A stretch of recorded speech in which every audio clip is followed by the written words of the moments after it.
sur le chemin vers la maturité. En écoutant et en lisant chaque jour la parole de Dieu, nous serons transformés à son image, grandir tel qu'il veut, être tel qu'il veut. Nous avons commencé avec vous un livre intéressant écrit par Rick Warren, Une vie motivée par l'essentiel. Aujourd'hui, dans la 3e leçon, nous allons voir qu'est-ce qui conduit votre vie. Bonne écoute. J'ai découvert aussi que les humains peinent et s'appliquent dans leur travail uniquement pour réussir mieux que les voisins. Ecclésiaste 4, verset 4. Un homme sans objectif est comme un navire sans gouvernail. Un misérable en rien du tout et non un homme. Thomas contrôler et les diriger. Quelle est la force motrice qui conduit votre vie? En ce moment, vous êtes peut-être obsédé par un problème, une pression ou un délai à respecter. Il peut aussi s'agir d'un souvenir pénible, d'une peur ou d'une superstition. De certaines des circonstances, des valeurs et d'émotions peuvent conduire et conditionner votre vie. En voici 5 parmi les plus courantes. Beaucoup de gens se laissent conduire par la culpabilité. Ils passent toute leur vie à ruminer leurs regrets et à cacher leur honte. Leurs mauvais souvenirs les hantent, ils laissent leur passé déterminer leur futur. Souvent, ils se punissent eux-mêmes inconsciemment en sabotant leur propre réussite. Quand Caïn a péché, ce sentiment de culpabilité l'a coupé de la présence de Dieu. Et l'Éternel lui a dit, « Tu seras errant et vagabond sur la terre. » Genèse 4, verset 12. Telle est la situation de la majorité des hommes d'aujourd'hui. Ils errent sans but dans la vie. Nous sommes des produits de notre passé, mais nous ne sommes pas obligés d'en être prisonniers. Le plan de Dieu n'est pas limité par notre passé. Le Seigneur a transformé Moïse, un meurtrier, en chef d'une nation, et Gédéon, un lâche, en courageux, un héros. Il peut aussi accomplir de grandes choses dans votre vie. Le Seigneur sait mieux que personne donner un nouveau départ aux hommes. La Bible dit, « Heureux celui dont la transgression est enlevée et dont le péché est pardonné. Heureux l'homme à qui l'Éternel ne tient pas compte de sa faute et dont l'esprit ne connaît pas la ruse. » Psaume 32, 1 à 2. Beaucoup de gens se laissent conduire par la rancune et la colère. Ils ruminent le mal qu'on leur a fait sans jamais tourner la page. Au lieu d'apaiser leur souffrance en pardonnant, ils y repensent constamment. Certains rancuniers se renferment sur eux-mêmes. Ils gardent leur colère en eux, alors que d'autres explosent et s'en prennent à leur entourage. Les deux réactions sont mauvaises et inutiles.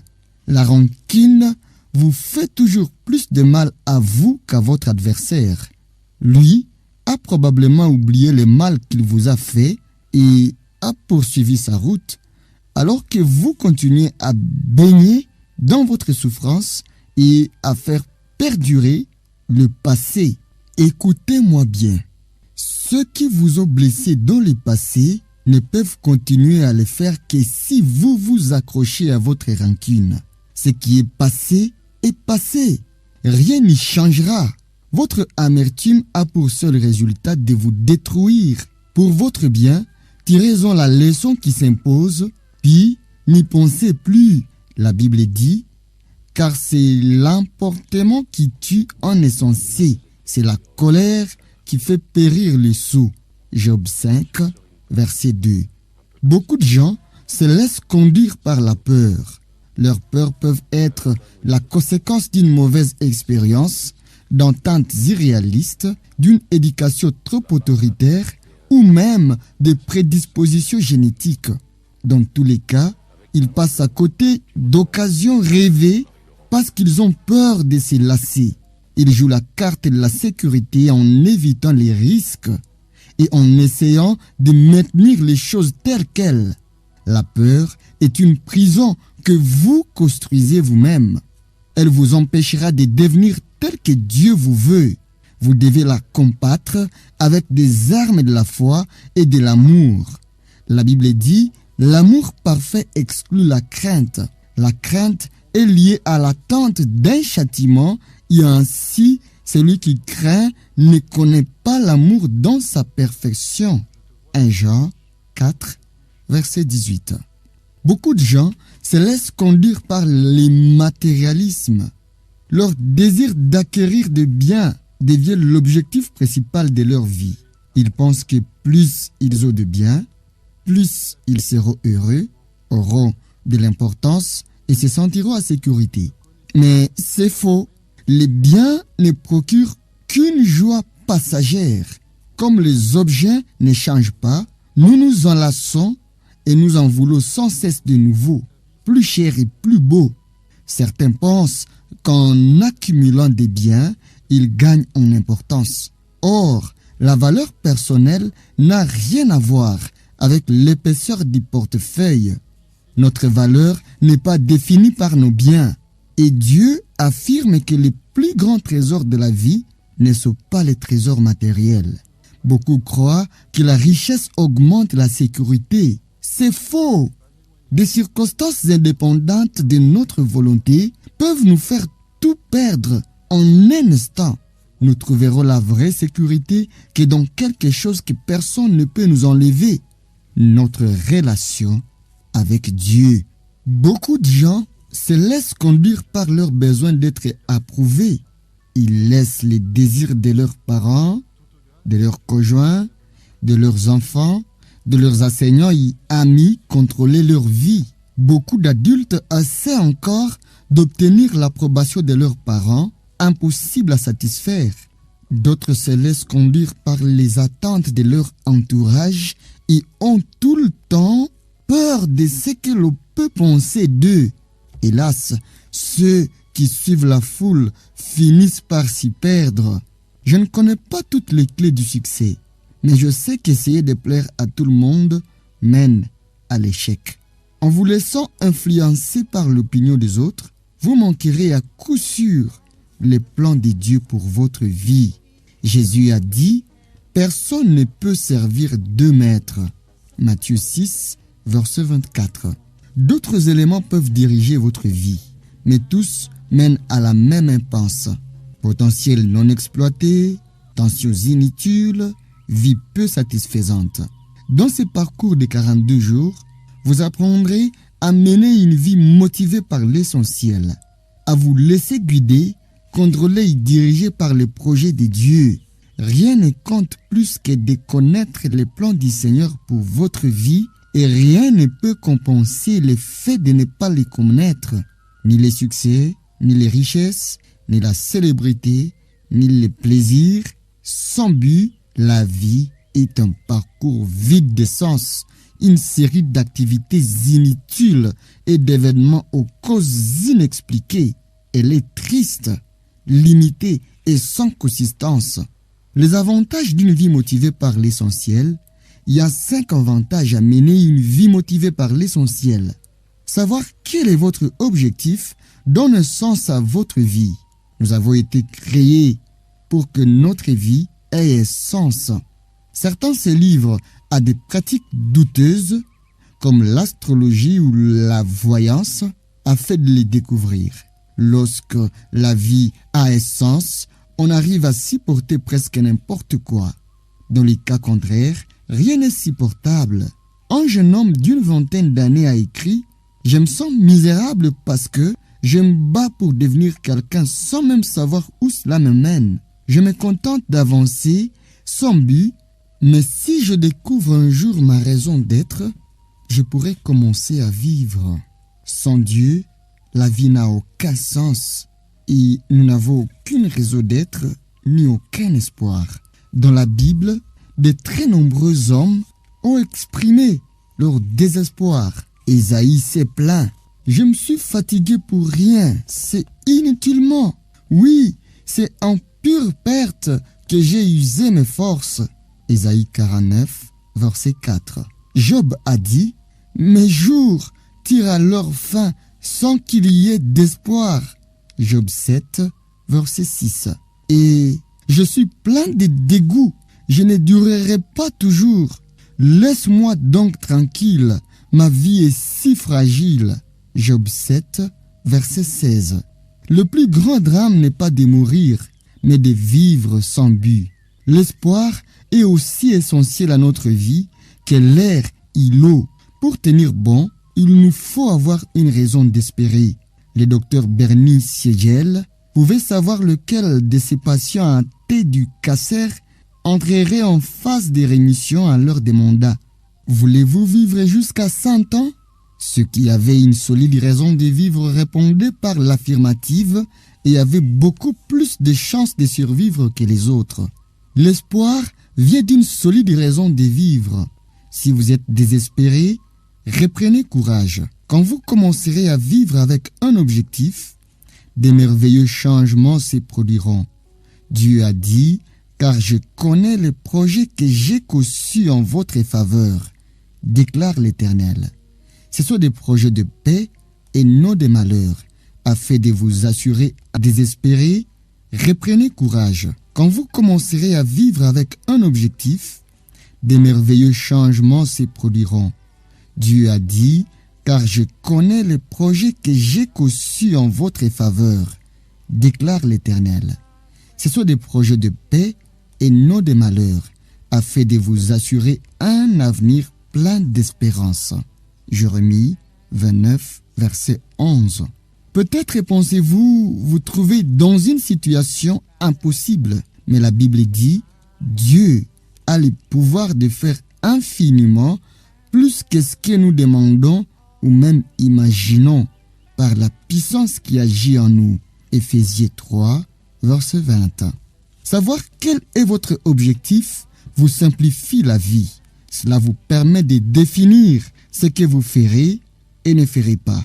Votre but devient le critère dont vous vous servez pour faire la différence entre les activités essentielles et secondaires. Il vous suffit de vous demander, cette activité m'aide-t-elle à atteindre l'un des objectifs de Dieu pour ma vie? Sans but précis, vous n'avez aucune base sur laquelle prendre des décisions, organiser votre temps et employer vos dons. Vous avez tendance à baser vos choix sur les circonstances, les pressions et votre humeur du moment. Les personnes qui n'ont pas d'objectif ont tendance à en faire trop. Et c'est cela qui produit des tensions, de la fatigue et des conflits. Il est impossible de faire tout ce que les autres vous demandent. Vous avez juste assez de temps pour accomplir la volonté de Dieu. Si vous n'arrivez pas à tout faire, cela signifie que vous essayez d'en faire plus que ce que Dieu vous demande, ou alors que vous regardez trop la télévision. Une vie motivée par l'essentiel vous amènera à un style de vie plus simple et à un emploi du temps plus équilibré. La Bible dit, une vie prétentieuse et clinquante et vide, une vie simple et droite et bonne. Proverbe 13, verset 7. Ce genre de vie mène à la paix du cœur. À celui qui est ferme dans ses sentiments, tu assures la paix. La paix parce qu'il se confie en toi. Ésaïe 26, verset 3.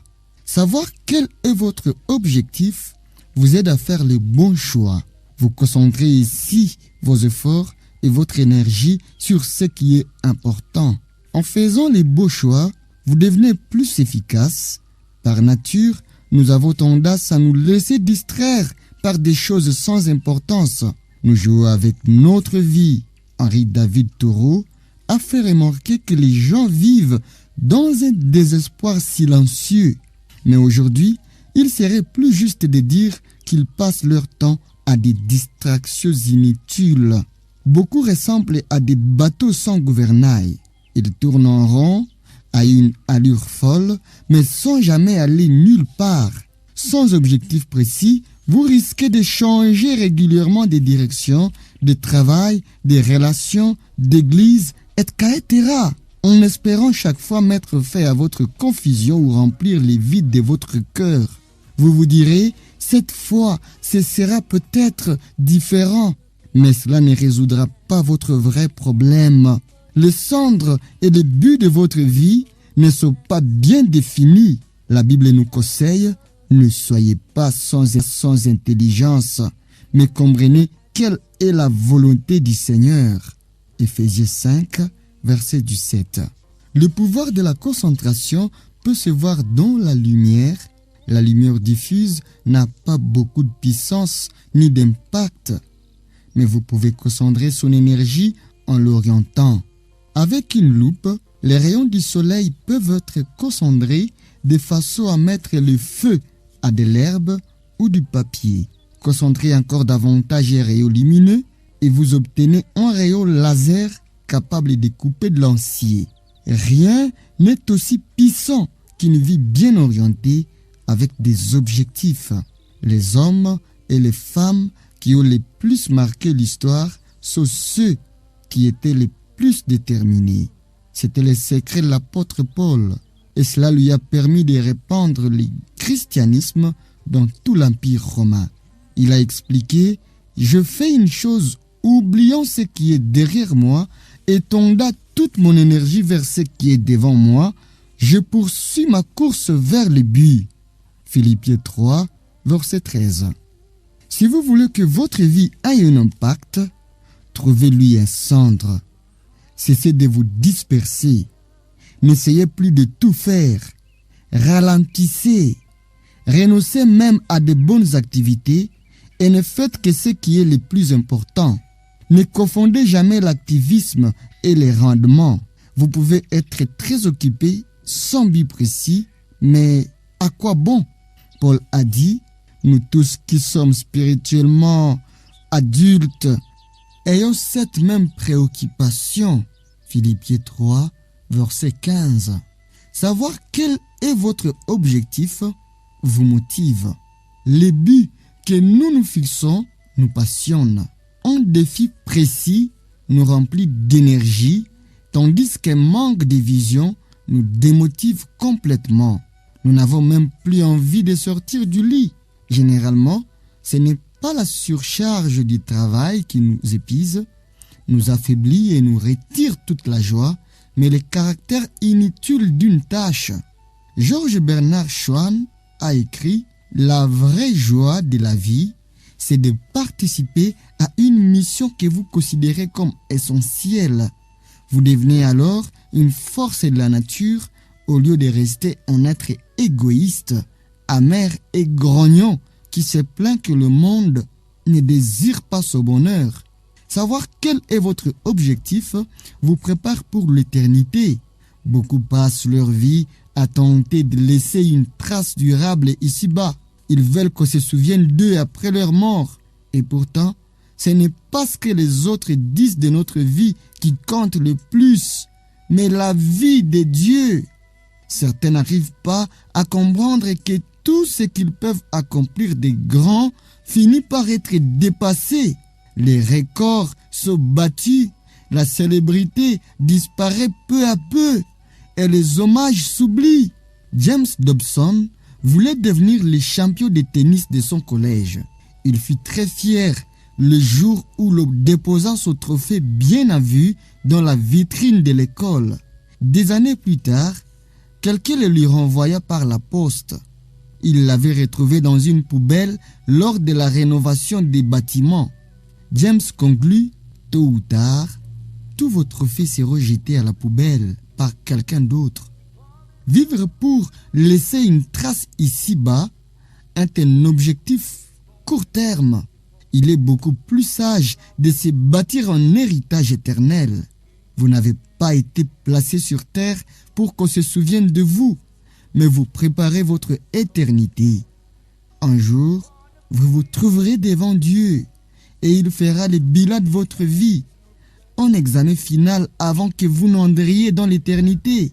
La Bible dit, nous comparaîtrons tous devant le tribunal de Dieu. Ainsi, chacun de nous rendra compte à Dieu pour lui-même. Romains 4, versets 10 et 12. Comme le Seigneur veut nous voir réussir cet examen, il nous a donné les questions à l'avance. Nous pouvons conclure de notre lecture de la Bible qu'il y a 2 questions importantes que Dieu posera. Premièrement, qu'as-tu fait de mon fils Jésus-Christ? Dieu ne vous demandera pas de quelle église vous venez, ni quelles sont vos convictions religieuses.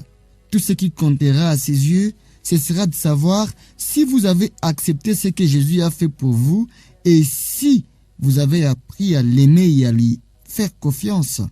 Jésus a dit, « C'est moi qui suis le chemin, la vérité et la vie. On ne vient au Père qu'en passant par moi. » Jean 14, verset 6. Deuxièmement, qu'as-tu fait de ce que je t'ai donné? Qu'avez-vous fait de votre vie? Qu'avez-vous fait de tous les dons, les talents, les occasions, l'énergie, les relations et les biens que Dieu vous a donnés? Les avez-vous employés pour votre profit personnel ou pour accomplir les plans de Dieu pour vous? Le but de ces livres est de vous préparer à répondre à ces 2 questions. La réponse à la première détermine où vous passerez l'éternité. Et la seconde, c'est que vous y ferez. À la fin de ces livres, vous serez capable de répondre à ces 2 questions.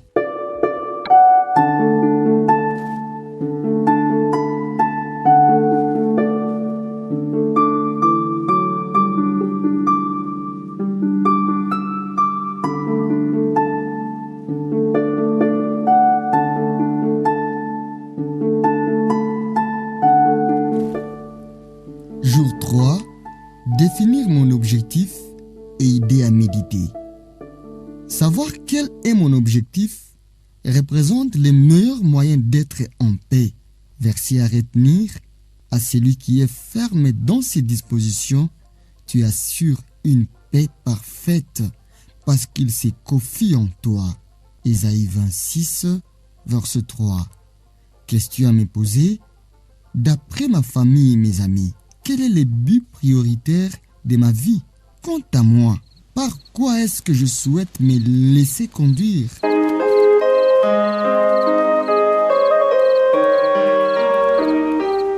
Merci d'avoir rejoint les chemins vers la maturité. Nous espérons que la lecture précédente vous a été utile. Nous sommes en train d'exploiter les livres écrits par Rick Warren, Une vie motivée par l'essentiel.